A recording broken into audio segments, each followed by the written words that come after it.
எங்க அம்மாவை இனிமேல் எங்க வீட்டுக்கு வர வேணாம்னு சொல்லிட்டேன். லாஸ்ட் டைம் எங்களுக்கு ப்ரௌனி ஆர்டர்ஸ் நிறைய இருந்தப்ப எங்களுக்கு உதவி பண்றதுக்காக எங்க அம்மா எங்க வீட்டுக்கு வந்திருந்தாங்க. அதனால அவங்க வீட்டுல எந்த வேலையும் நடக்கல, எல்லா வேலையும் கெட்டு போச்சு. உங்களுக்கே தெரியும் லேடிஸ்க்கு வீட்டுல எவ்வளவு ஒர்க் இருக்கும்ட்டு. அதனால எங்க அம்மாவை ஒரே நாள்ல வீட்டுக்கு அனுப்பிச்சு விட்டோம். சோ இன்னைக்கு தான் டைம் கிடைச்சது, அதனால எங்க அம்மா வீட்டுக்கு வந்துட்டோம். நம்ம ப்ரௌனியை சாப்பிட்டு பார்த்துட்டு நிறைய கஸ்டமர் நம்மளுக்கு டெய்லி ஆர்டர் கொடுத்துட்டே இருக்கீங்க. நம்ம ப்ரௌனி நட்ஸ் சாக்கோ சிப்ஸ் எல்லாம் போட்டு ரொம்ப டேஸ்டா இருக்கும். பாருங்க நம்ம ப்ரௌனி எவ்வளவு சாஃப்டா இருக்குன்னு. நம்ம ப்ரௌனியை சாப்பிட்டு பார்த்துட்டு நம்ம கஸ்டமர் ரிவ்யூ கொடுத்துருக்காங்க, அதை நீங்களே பாருங்க.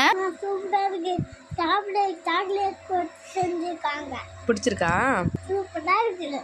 சாப்பிடு. உங்க குழந்தைங்களுக்கும் நட்ஸ் அண்ட் சாக்கோ போட்டு சூப்பரான ப்ரௌனி வேணும்னா இந்த வாட்ஸ்அப் நம்பருக்கு மெசேஜ் பண்ணுங்க. இந்த வாட்ஸ்அப் நம்பருக்கு மெசேஜ் பண்ணீங்கன்னா உங்க ப்ரௌனி உங்க வீட்டுக்கே வந்துடும். நான் எங்க பாப்பா உங்க ப்ரௌனினா ரொம்ப பார்த்த நேரம் அதுக்கோசமே ஆர்டர் பண்ணி வாங்கணும். ப்ரௌனி சூப்பரா இருக்குது அங்கிள், நெக்ஸ்ட் டைம் நிறைய கொடுங்க.